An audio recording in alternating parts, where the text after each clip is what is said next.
Hi, I'm Dave Gormley with Andrews, Bungар, Gormley and Claggett. When people come into our Waldorf or our Lexington Park office for a free bankruptcy consult, they'll sometimes ask how much debt do they have to file for bankruptcy. The truth is there's no minimum amount of debt that you're required to have to be able to file for bankruptcy. The general test in terms of having enough debt is a question of insolvency. That is, are you not able to pay your bills as they come due? Now that sounds pretty straightforward, but if you think about it, it's a little circular. Insolvency really is just another word for bankruptcy, so you could look at that test as being one of, to file for bankruptcy, you have to have enough debt to be bankrupt. But don't worry about that word game or even the question of, do you have enough debt?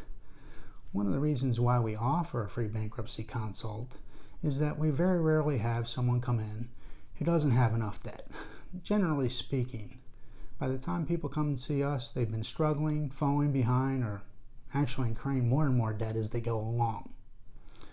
When you come into our office, we're going to go through a series of questions to make sure that we get an overall picture of your financial situation.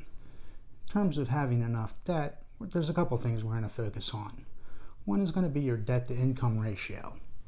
Think about it. If you've got $10,000 in unsecured debt, and you're making $20,000 a year, that's probably an insurmountable problem. If you're making $200,000 a year, probably not so much. Next, we're going to look at your income and expenses. Here, we're really looking at kind of your basic living expenses.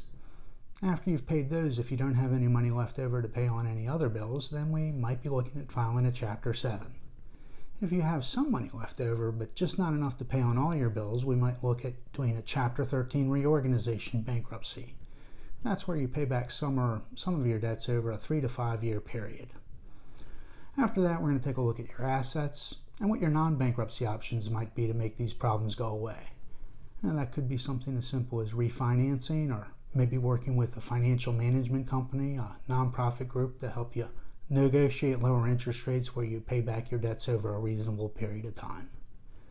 In terms of figuring out which of these options is best for you, we're trying to see which one's going to help you bounce back and get on with your life the quickest.